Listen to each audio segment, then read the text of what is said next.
Assalamualaikum warahmatullahi wabarakatuh. Perkenalkan, kami dari kelompok 12 akan menjelaskan tentang hipertinoid. Definisi hipertinoid. Hipertinoid dapat didefinisikan sebagai respon jaringan-jaringan tubuh terhadap pengaruh metabolik hormon tiroid yang berlebihan. Gambaran klinisnya dapat timbul akibat hormon tiroid T4 dan T3 dengan spontan atau tidak asupan hormon tiroid secara berlebihan.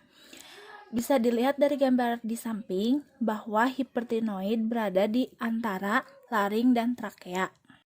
Gejala-gejala hipertinoid yang pertama yaitu jantung berdebar, kedua tremor atau gemetar di bagian tangan, ketiga mudah merasa gerah dan berkeringat, keempat gelisah, kelima mudah marah, keenam berat badan turun drastis, ketujuh sulit tidur, konsentrasi menurun, diare, penglihatan kabur, rambut rontok, dan gangguan menstruasi pada wanita.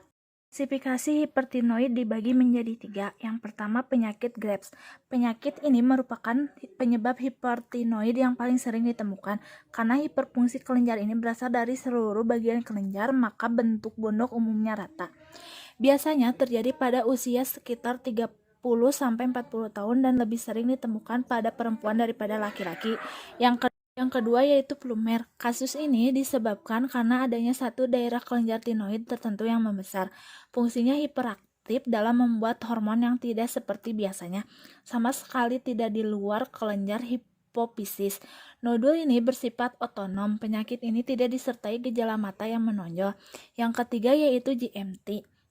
GMT paling sering ditemukan pada pasien lanjut usia sebagai komplikasi goiter nodular kronik.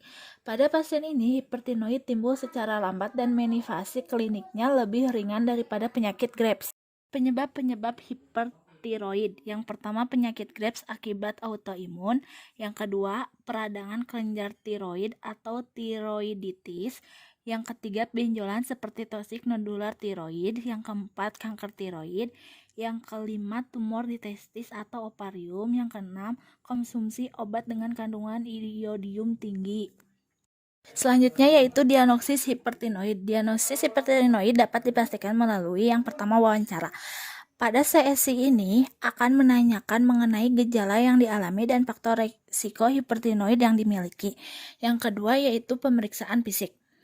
Pemeriksaan fisik dilakukan untuk mencari tanda-tanda hipertinoid yang meliputi penurunan berat badan, nadi cepat, tekanan darah tinggi, mata menonjol, dan pembengkakan kelenjar tinoid dengan meraba leher. Selanjutnya dilanjutkan dengan tes darah. Pemeriksaan ini bisa meliputi kadar T4, pre-T4, T3 untuk mengukur seberapa banyak hormon tinoid dalam darah. Yang keempat yaitu scanning kelenjar tinoid. Pemeriksaan ini bertujuan untuk mendeteksi apakah kelenjar tinoid terlalu aktif atau tidak dan apakah seluruh atau hanya sebagian kelenjar yang memiliki aktivitas melebihi normal. Yang kelima yaitu USG. Pemeriksaan ini dapat mendeteksi ukuran kelenjar tiroid berserta benjolan yang mungkin terbentuk. Isi benjolan ini juga dapat diketahui misalnya padat atau cair. Yang keenam yaitu CT scan atau MRI. CT scan atau MRI dapat menunjukkan apakah tumor pituitari menjadi penyebab hipertinoid atau tidak. Selanjutnya yaitu patobiologi. Tirotoksikosis ialah manifestasi klinis kelebihan hormon tiroid yang beredar dalam sirkulasi.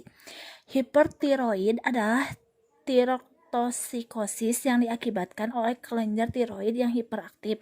Apapun penyebabnya, manifestasi klinisnya sama, karena efek ini disebabkan oleh ikatan T3 dengan reseptor T3 inti yang makin penuh.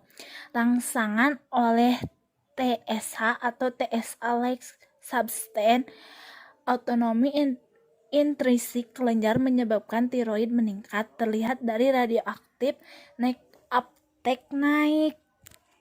Sebaliknya, pada destruksi kelenjar, misalnya karena radang, inflamasi, radiasi, akan terjadi kerusakan sel sehingga hormon yang tersimpan dalam folikel keluar masuk dalam darah.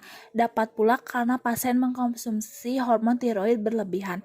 Dalam hal ini justru radioaktif naik uptake turun. Membedakan ini perlu sebab umumnya peristiwa kedua ini toksikosis tanpa hipertiroid biasanya self-limiting disease.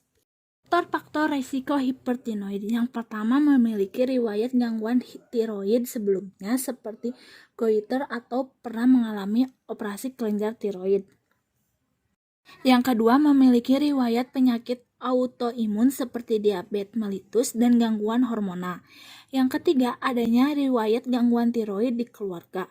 Yang keempat mengonsumsi iodin dalam jumlah berlebih secara kronik. Yang keenam, menggunakan obat-obatan yang mengandung iodin seperti amiodaron. Yang terakhir, berusia lebih dari 60 tahun. Selanjutnya yaitu pengobatan hipertiroid. Pengobatan hipertiroid bertujuan untuk mengembalikan kadar normal hormon tiroid sekaligus mengatasi penyebabnya. Ada beberapa cara mengobati dan mengatasi hipertiroid. Yang pertama yaitu obat-obatan. Pemberian obat bertujuan untuk menghambat atau menghentikan fungsi kelenjar tiroid dalam menghasilkan hormon berlebih dalam tubuh. Jenis obat yang digunakan adalah metimazol. Yang kedua yaitu terapi iodium radioaktif. Terapi iodium radioaktif bertujuan untuk menyusutkan kelenjar tiroid sehingga mengurangi jumlah hormon tiroid yang dihasilkan. Penderita akan diberikan cairan atau kapsul yang mengandung zat radioaktif dan iodium dosis rendah yang kemudian akan diserap oleh kelenjar tiroid. Yang terakhir yaitu melakukan operasi. Operasi pengangkatan kelenjar tiroid atau tiroidektomi dilakukan pada beberapa kondisi. Sebagai yang pertama, pemberian obat dan terapi iodium radioaktif tidak efektif untuk mengatasi hipertiroid. Yang kedua, pembengkakan yang terjadi pada kelenjar tiroid cukup parah. Ketiga, kondisi penderita tidak memungkinkan untuk menjalani pengobatan dengan obat-obatan atau terapi iodium radioaktif. Yang terakhir, penderita mengalami gangguan penglihatan yang cukup parah. Sekian presentasi dari kelompok kami. Mohon maaf apabila banyak kesalahan. Wassalamualaikum warahmatullahi wabarakatuh.